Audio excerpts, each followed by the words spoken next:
très heureux de vous accueillir. Soyez les bienvenus dans notre émission d'Ado Kids Night, le premier rendez-vous d'aventure de la night. Bip bip, olé. Très heureux de vous accueillir. Nous poursuivons notre émission et nous allons bientôt la clôturer. Dans un instant, voici votre 22h30 aventurier, votre nouveau rendez-vous d'aventure qui va vous proposer un programme incroyable. Restez avec nous, nous allons parler d'un célébrissime aventurier. Alors ne bougez pas, vous êtes bien sur Ado Kids TV, le meilleur de la jeunesse télévisuelle disponible sur vos tablettes, vos smartphones et vos écrans d'ordinateur, et vous regardez avec intérêt le 21h minuit, nouvelle génération Ado Kids Night, le premier rendez-vous d'aventure de la night. Bip bip, olé. Nous sommes ensemble jusqu'à 23h pour ce programme et vous êtes les bienvenus. C'est parti, en route, il est 22h30.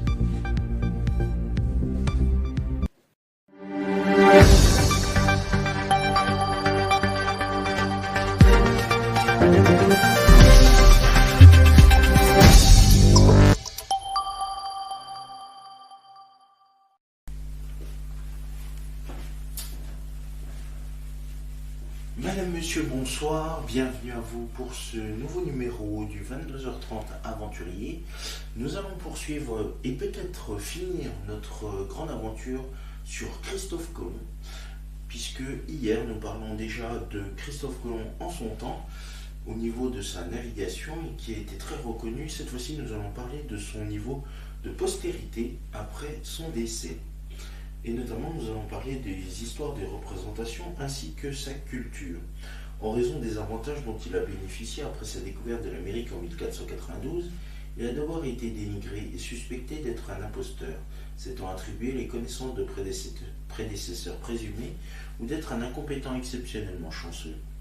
Il a été considéré par ailleurs comme un apôtre évangélisateur par les monarques espagnols et les dirigeants de l'Église catholique, et donc glorifié par les catholiques, mais critiqué par les protestants, surtout lors des périodes de conflit entre catholiques et protestants.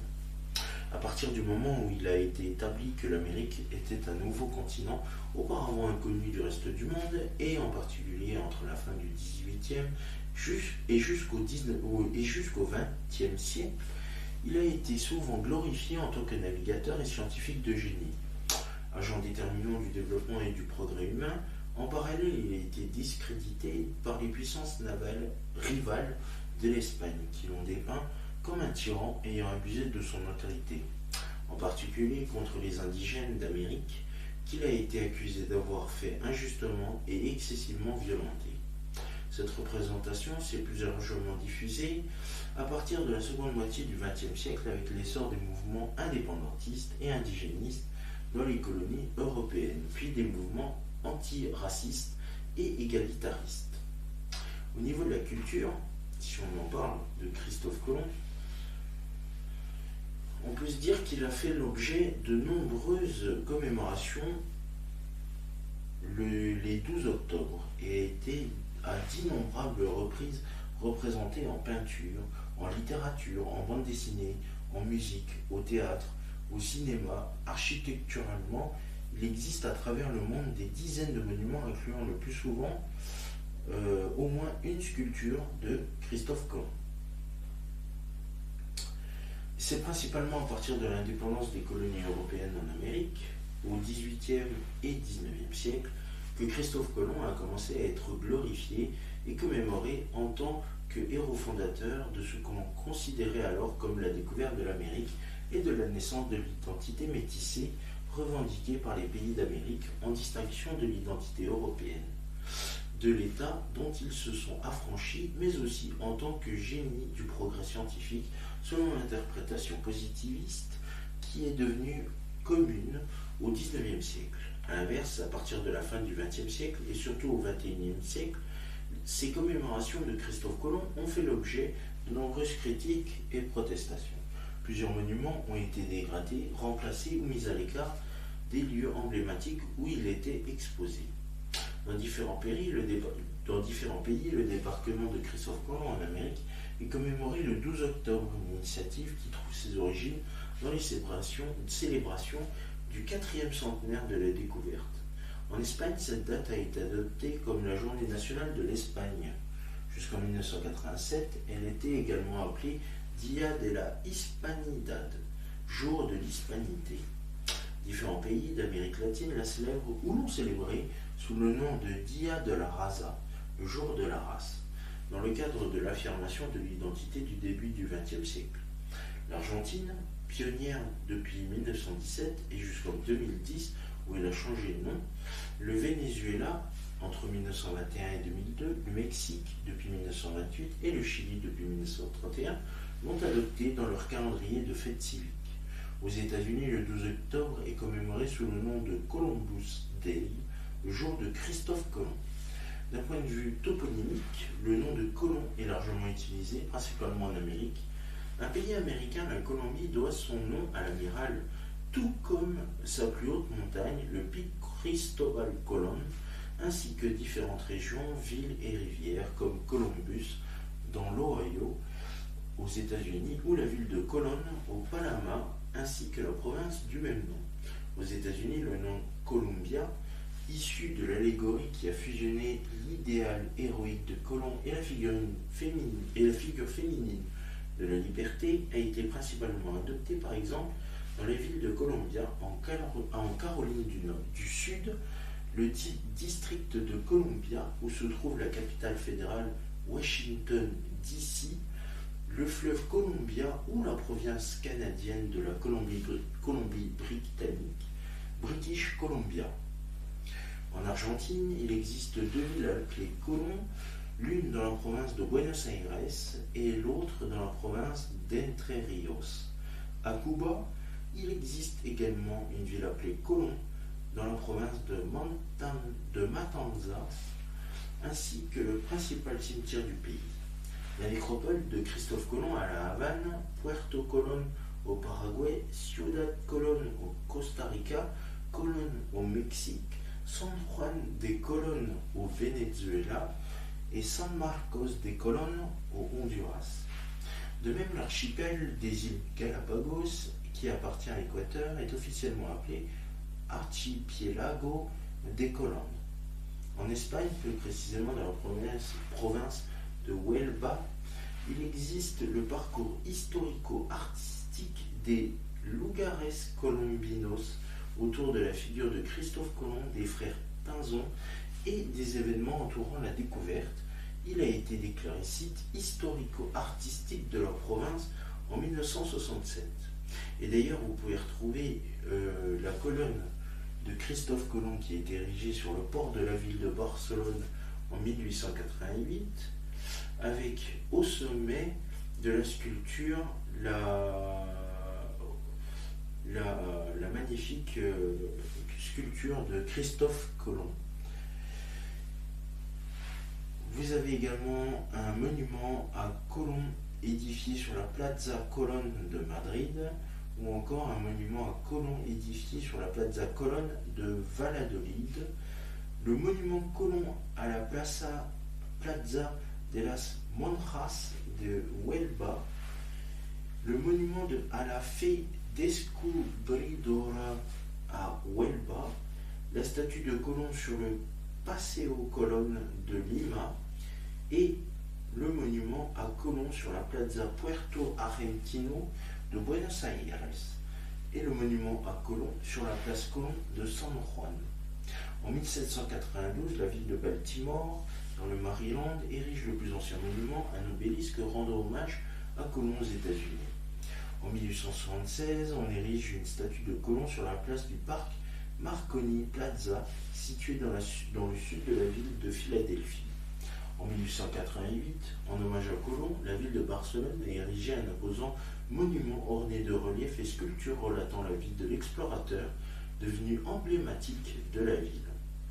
Au niveau des peintures, on peut le retrouver sur la Vierge des navigateurs, peint entre 1531 et 1536 par Alejo Fernández, œuvre de Colomb qui a été peint en 1752 par William Hogarth. Christophe Colomb devant la Reine, peint en 1843 par Emmanuel Lutz. Le débarquement de Christophe Colomb sur l'île de Guanahani 1492, peint vers 1890 par José Garnelo, la découverte des Amériques par Christophe Colomb, peint entre 1958 et 1959 par le célèbre Salvador Dalí. En littérature, on parle de Christophe Colomb notamment en 1828 dans Une histoire et les voyages de Christophe Colomb de Washington Irving. En 1862, dans Romola, le roman de George Eliot. En 1881, Prayer of Columbus, poème de Walt Whitman. 1886, dans un texte écrit autour de sa 14e année et intitulé L'éclipse, Marcel Proust s'est représenté en Christophe Colomb. En 1952, Par-delà l'océan, nouvelle de Philippe Rosset Farmer. 1987, La fête des fous de Paul Zumthor décrit les 30 années qui précèdent le départ des 3 caravelles et, autour de la figure centrale de Colomb, les destinées de quelques-uns des hommes qui formeront le premier équipage. En 1941, Columbus de Raphaël Sabatini. En 1980, Cronica del Descubrimiento d'Alejandro Paterna. En 1983, Los Perros del Paraíso, le roman d'Abel Pos, prix Rómulo Gallegos en 1987. 1990, Histoire du Juif errant, roman de Jean d'Ormesson, récit dans lequel le héros rencontre Christophe Colomb et le suit en Amérique. 1982, Virgilia del Almirante, roman d'Augusto Roa Bastos. Et en 92, toujours Las Puertas del Mundo, una autobiografía hipócrita del Almirante, roman d'Herminio Martinez.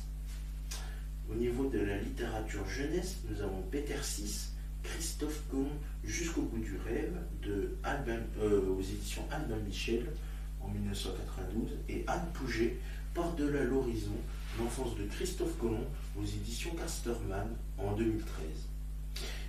Une bande dessinée Colomb Pacha de Jean-Pierre Pécaud, Fred Duval et Fred Blanchard. Dans ce 13e tome de la série de la bande dessinée Uchronique Jour J, la Reconquista n'a pas eu lieu, les morts sont maîtres de la péninsule ibérique. N'ayant pas obtenu la confiance du conseil du roi de France, Christophe Colomb se convertit à l'islam pour augmenter les chances d'obtenir la confiance des dirigeants musulmans de la péninsule ibérique. Il découvre donc l'Amérique et en proposition au nom d'Allah et de l'émir de Cordoue. Pour les 4e et 5e centenaires du voyage de Colomb, plusieurs organisations postales ont participé à l'émission d'un timbre commémoratif et même de plusieurs séries de timbres pour le service postal des États-Unis. Au niveau musical, nous avons au niveau des opéras Cristoforo Colombo de Felicita Casella sur un livret de Felice Romani en 1865, 1892 Cristoforo Colombo de Alberto Franchetti sur un livret de Luigi Illica. En 1930, Christophe Colomb de Darius Milhaud sur un livret de Paul Claudel. 1933, Columbus de Werner Eck. 1939, Christophe Colomb d'Eugène Zador sur un livret de François Joseph. 1962, Atlantida de Manuel de Falla et Ernesto Alfter. Et 1992, The Voyage de Philippe Glass sur un livret de David Henry Wong. Et 1492, Epopea Lyrica d'America d'Antonio Braga. 1847, Christophe Colomb, Ode symphonie de Félicien David. Au théâtre, Christophe Colomb, comédie historique en 3 actes et en vers de Népomucène Le Mercier en 1809. Et en 1933, Paul Claudel publie en 1933 un drame lyrique en 2 parties intitulé Le livre de Christophe Colomb. Au niveau filmographie et notamment au cinéma, Christophe Colomb est incarné au cinéma comme une figure historique incarnant à la fois un grand navigateur et un explorateur qui découvrit le Nouveau Monde selon un contexte historique de la mise en scène des films qui changent à la fois sa représentation. Dans la liste ci-dessous, le nom de l'acteur interprétant le rôle de Christophe Colomb est indiqué entre parenthèses. En 1904, Christophe Colomb de Vincent Laurent Heilbronn. 1910, Christophe Colomb de Emiliano Fontana. 1912, The Coming of Columbus de Colin Campbell. 1916, La vie de Christophe Colomb de Gérard Bourgeois. 1923, Christopher Columbus d'Edwin L. Hollywood avec Fred Eric. Christophe Colomb de Martin Garras. 1924, The New Land de Hans Ben Berendt. Columbus and Isabella de Brian Foy. 1934, Chris Columbus Jr. de Walter Lantz.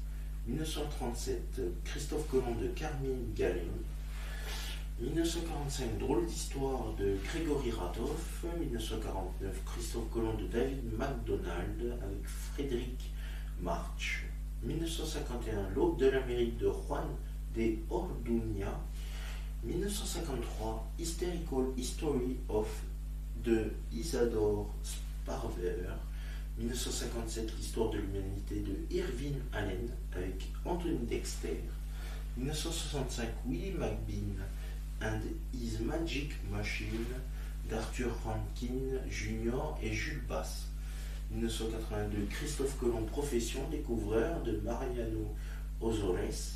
1492 de Ridley Scott avec Gérard Depardieu. Pico et Columbus, le voyage magique de Michael Showman. Christophe Colomb, la découverte de John Glenn avec George Coraface. Carry on Columbus de Gerald Thomas. 2005, Les aventures de Christophe Colomb de Thibaut Châtel. 2007, Christophe Colomb, l'énigme de Manuel de Oliveira. Et à la télévision, Bugs Bunny met les voiles de Robert Mackinson en 1951. 1955, Captain Zero, épisode Christophe Colomb. 1968, Cristobal Colon de Vittorio Cotafavi. 1972, The Wonderful Story of Professor Kitzel de Shamus Cullen. 1985, Christophe Colomb d'Alberto Lattuada.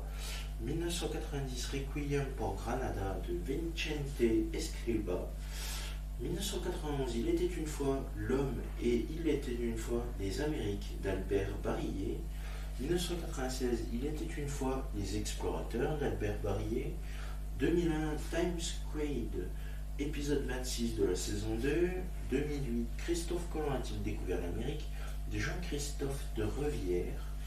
2015, Le ministère du temps de Pablo et Javier Olivares. Et 2017, Conquistadores Adventum de Israel del Santo. En astronomie, Colombo cratère lunaire, nom donné en 1935 par l'Union astronomique internationale, et enfin l'astéroïde 327 qui porte le nom de Columbia. Et Columbia possède plusieurs homonymes comme Columbia ou encore Colombie. Tous les monuments, je vous les ai cités. De nombreux écrits ont été faits, bien évidemment, avec beaucoup d'historiens contemporains de Colomb. Mais je ne vais pas tous vous les citer parce qu'on a déjà fait un petit tour. Voyage d'Europe vers l'Amérique du Nord avant Colomb. Colomb est le premier navigateur connu qui ait traversé l'Atlantique aux latitudes tropicales, mais il est acquis qu'il n'est pas le premier Européen à avoir atteint les Amériques. Après avoir atteint l'Islande, des Vikings sont allés jusqu'au Groenland où ils ont eu des établissements permanents entre le Xe et le XIIIe siècle et sans doute jusqu'à l'actuel Canada. Il existe aussi des indices sérieux sur un voyage vers le Groenland et le Labrador mené par le Portugais João Vaz Corte-Real pour le compte de la couronne du Danemark en 1472-1474. Il évoque notamment une île qu'il nomme Bacalao, morue par la suite. Terre-Neuve sera un pôle de la pêche à la morue par les terres Neuvas. Il s'agit peut-être de la même expédition que celle menée par Jean Scolvus. et je vous ai déjà cité pas mal d'ouvrages récents que vous pourrez également retrouver sur Internet, bien évidemment, avec les réseaux sociaux également. Ceci est possible. Voilà. Eh bien, nous en avons terminé avec notre grande aventure et ce grand homme qui est Christophe Colomb. Demain, nous parlerons d'un nouvel explorateur et navigateur et voyageur, puisque c'est le rendez-vous du 22h30 aventurier. Notre prochain aventurier, troisième aventurier de cette émission s'appelle Fernand de Magellan. Rendez-vous demain pour les explications sur Fernand de Magellan. Je vous souhaite une excellente soirée sur AdoKids TV.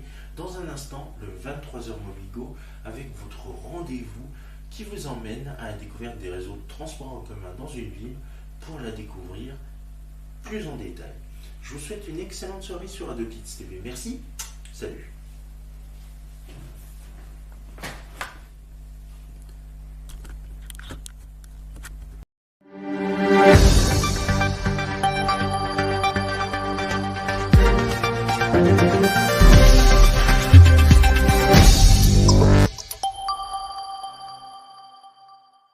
Mes petits poussins, mes petits poulets, vous pouvez voir s'afficher sur votre écran les réseaux sociaux, mais aussi le compte YouTube d'AdoKids TV.